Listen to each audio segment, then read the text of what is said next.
we will do in this demo, we will promote 2 machines to hybrid runbook worker servers.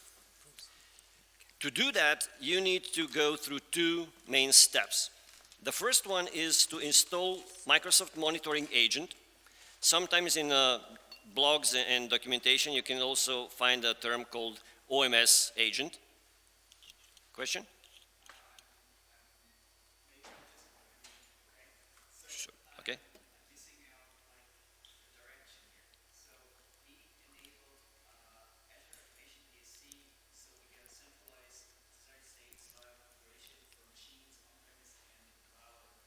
Yes.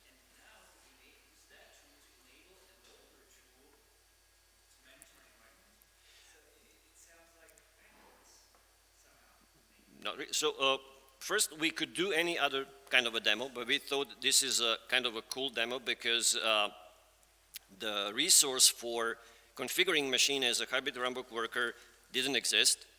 So this is something that we will share after this conference with the community. It was created by Ben. So that's the one thing. But I don't think that it's something in reverse, because it will give you a consistent way to configure your machines from a cloud-based service. You can use that configuration to configure on-premises machine to be hybrid runbook server, but you can also have, for example, a test domain hosted in Azure, and even configure machine that is part of that test domain in Azure to be hybrid runbook worker server, so that you will kind of test and manage that test environment like it's your on-premises environment without even thinking about Azure. Okay? So hybrid runbook worker server can be used on premises, so that's the main goal, but you can also use it in Azure. So that's the thing.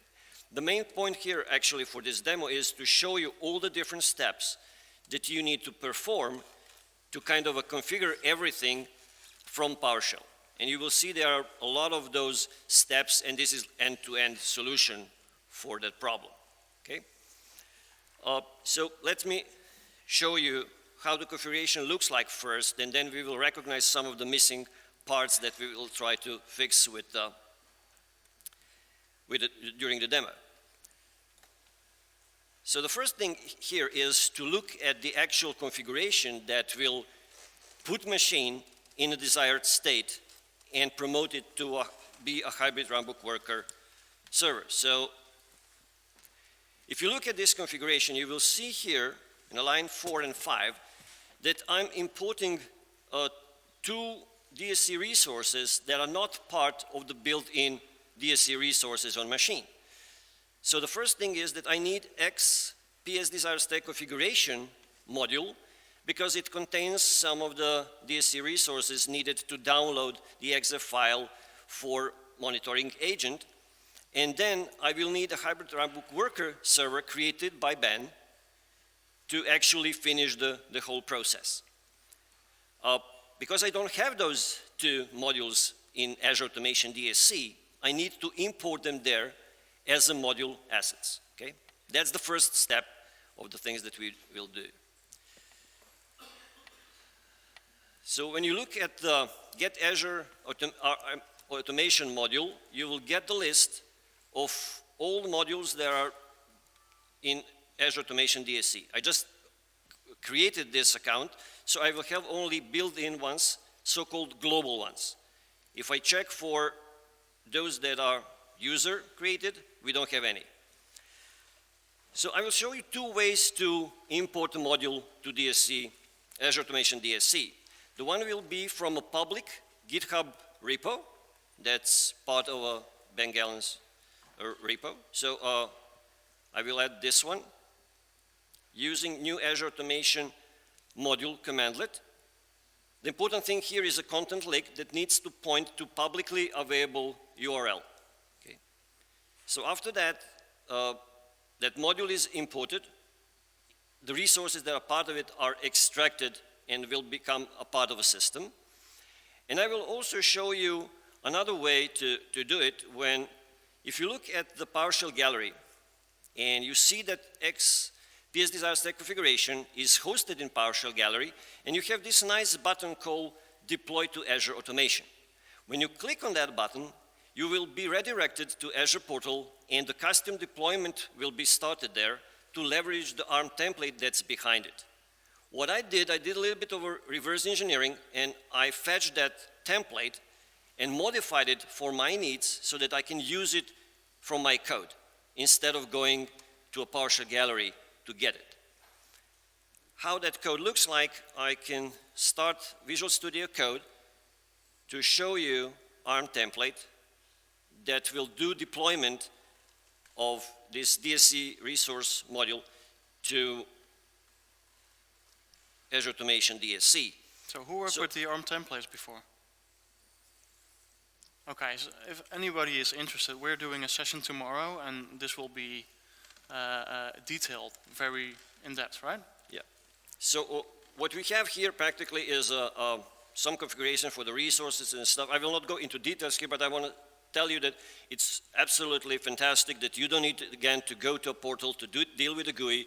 Once when you have this template, you can modify it and then use the commandlet again for deployment, pointing to a template file with that JSON file, saying that you don't want to go to a new automation account, you will use existing one, and then that module will be imported using different ways to Azure Automation DSC.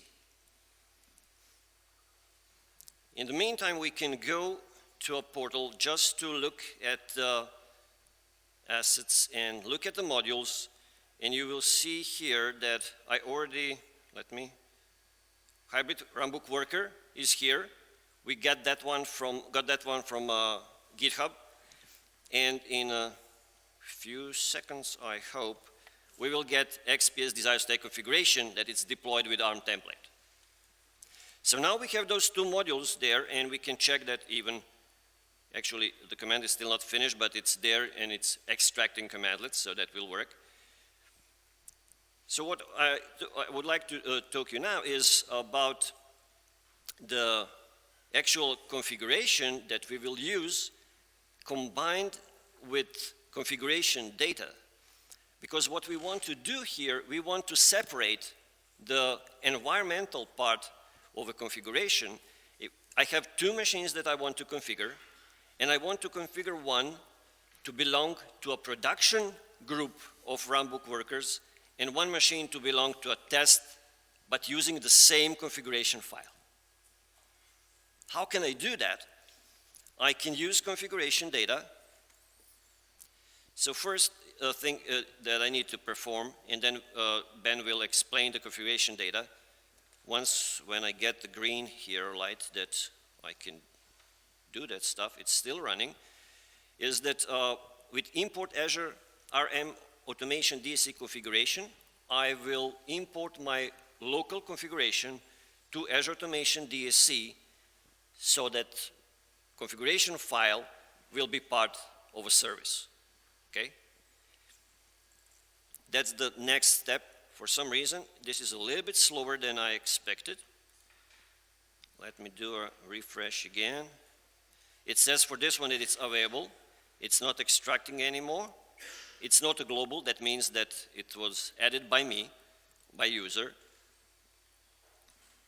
And it's still running here. So in the meantime, let's talk about configuration data. Yeah, so what's a bit different? Who's here familiar with the node statement in a configuration?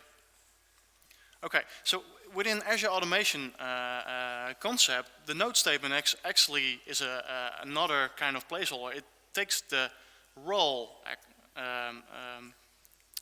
Well, normally we would see a config data with role names in there, and then we would have a where statement in our configuration, looking at the role and then defining which resources to have for that configuration for that node specific.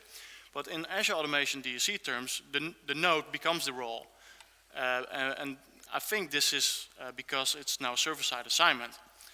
So we're kind of in a little bit of drift here in how we do pool mechanism using on-prem versus Azure Automation DSC. Then you see, of course, the allow plain text password is true, and we need that to have the configuration compiled inside of Azure Automation DSC, because The resource for the hybrid runbook workers, they require a credential in there, and well, else we should have provided a certificate to deal with that. But in this case, Azure Automation DSC will store the MOV file encrypted at rest. So it's not unencrypted in Azure. Once a VM or a machine pulls down that MOV file, it will be decrypted by the endpoint by the API of the automation account. It will be pulled in by the LCM, and then it will be encrypted on this by the DP API. So in this case, there's not really, well, not really a constraint to do this kind of way of... Thanks to the new feature in PowerShell 5, when current and pending MOVs are encrypted, you are safe with this. So actually, if Ben didn't want to support DSC, PowerShell 4 and PowerShell 5, he will design this DSC resource a little bit differently. Well, I would have used the class resource in the first place, but hybrid runbook worker can target WMAP4, so I wanted to support both scenarios, so I chose for a script-based resource. So it's really Why is it taking interesting so long? why it's taking so long when everything is there, it's fine. So to get back, so the next step is to put your configuration file, okay, I can do that now. You put your configuration file from your local machine to Azure Automation DSC service, and you publish it immediately. You specify a force as well to overwrite the previous version if you have it, in case that you change something. And once when you have it, you need to compile that MOV, in this case in combination with configuration data, and produce a MOV file that will be put on a pool server there. So for that we will use start Azure RM Automation DSC compilation job with configuration name that we will we define here in configuration data, and I specify out variable because I want to kind of interactively You need to load change. up the config data still, I think. Sorry? The config data, did you load it up? Right. So, and I missed config data, right? Yeah. I didn't execute that. That's a shame. But let me try to rerun this. Okay. And I can kind of see the different stages that this job will go on. So we'll start with a new state and then move to activating, running, then it can be suspended or it can be completed. Once when you have that, and I will show you how that looks like in my other automation account that I prepared before, you will get a DSC node configuration. So here you can see that I have a bunch. The ones that I started first before when we wanted to, we didn't actually think about creating this test and runbook environment and production runbook environment. So first we just targeted a local host. But later we decided, okay, let's do it better to kind of assign one machine to one environment and one machine to another environment. And this is what we created here. So once when you compile your node configuration, you will get hybrid runbook worker config, that's the name of your configuration, dot, and then the name of a role. So in this case, that role name is a prod hybrid worker, and then we have another one, test hybrid worker. That's the result of compilation job. So it will produce two. If we in configuration data here, if we had more than one node names, so for example, if you add a test one, you will get 3 DSC node configuration produced by this compilation job. Once when you have that, you can finally onboard your machines. So in this case, those are the steps for a classic machine, and using a kind of a generic set Azure VM extension commandlet, but I wanted to show you what actually happens behind the scenes. So first what you need to do, you need to log in into both service management portal and ARM-based one. Get the name of the VM and the service name, a name of your node configuration that you want to assign to your node, So I will put that into a production environment. You get VM object, passing a VM name and a service name. And once when you have that, you will define the public configuration of a DSC. So you can see here that I'm getting from a Microsoft-owned URL registration meta-config version 2 zip file. And from that file, I'm taking a certain configuration. So how that configuration looks like, you can see it here, that it practically defines a setting for DSC agent, for a local configuration manager. So you have all these options and settings defined here. We will use that by default. We will not, we can get that and then change something or use the default settings. So here we will kind of use the settings that we previously got with the registration info, endpoint, the node configuration name. I don't want to allow reboot. And once when you have all that stuff, you will just define the private configuration that contains secrets. So in this case, that's a primary key.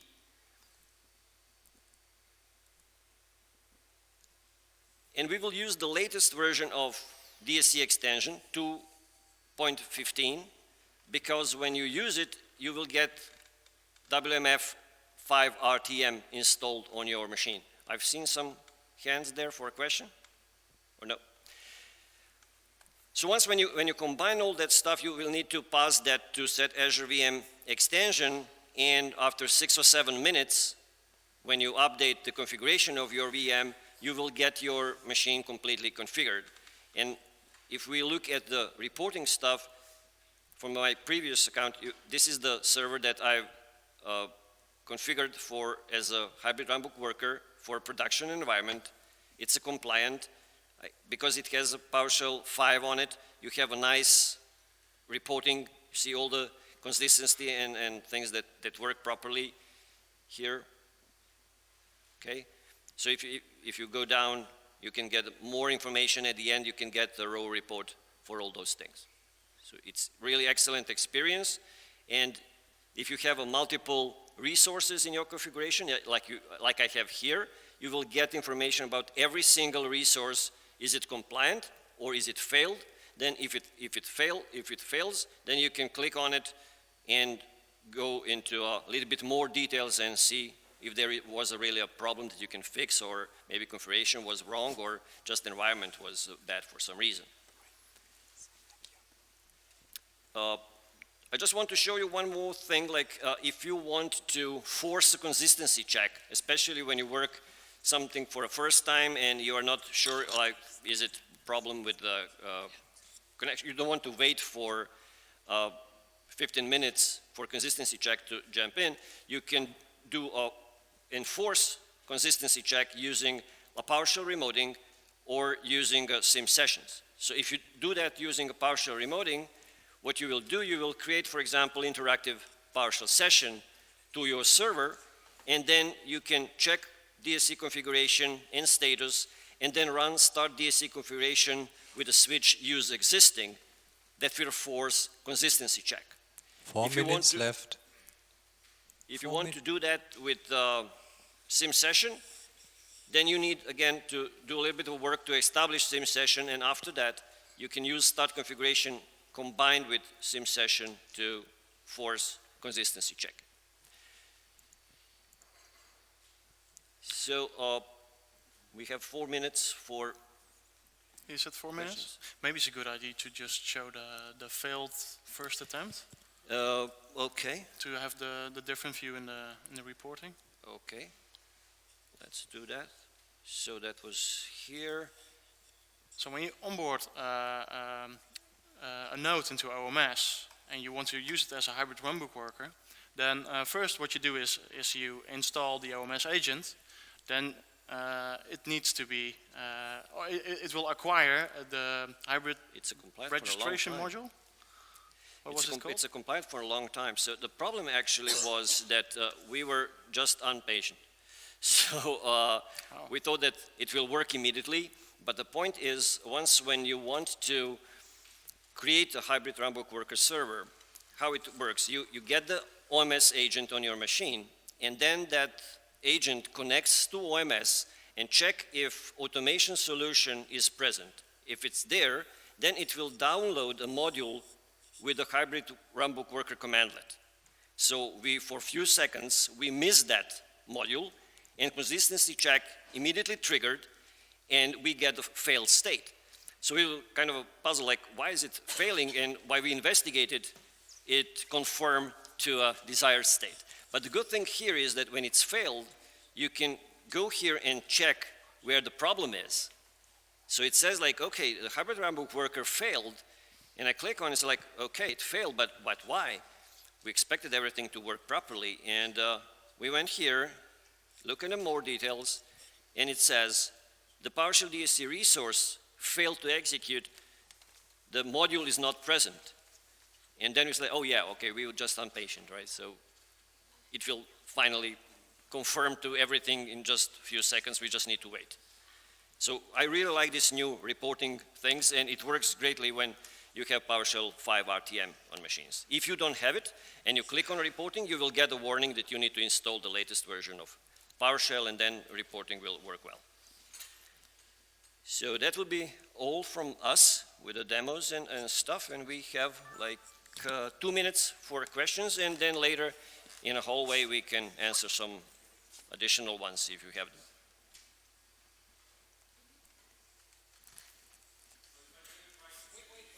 Wait.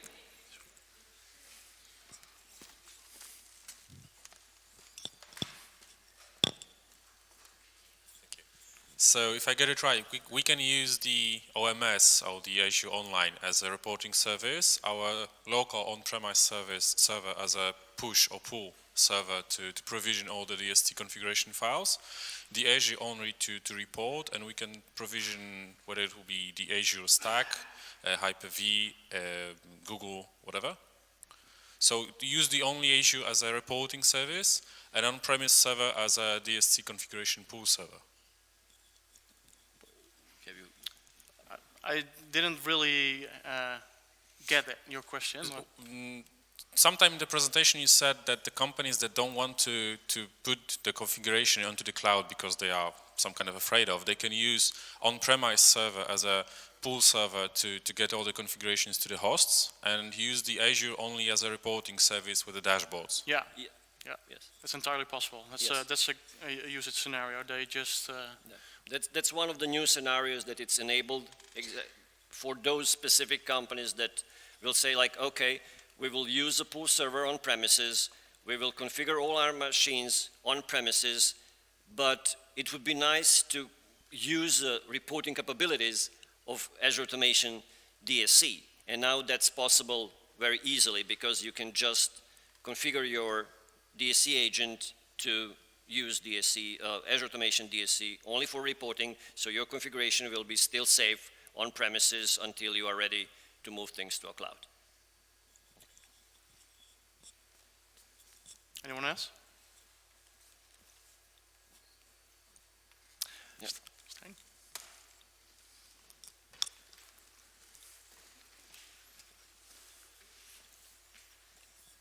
Actually, I have two questions. So the first one is, what is the cost if you only use the reporting service?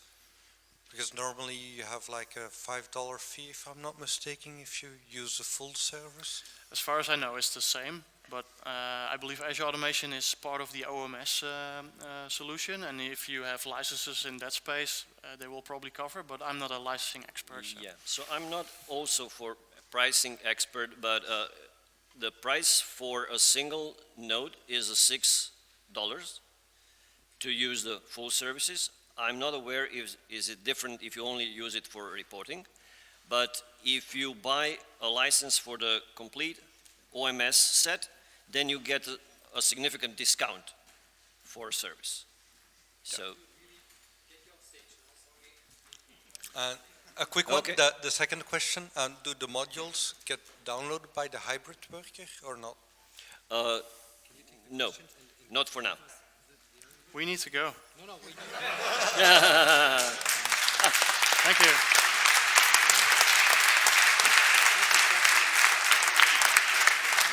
No biggie.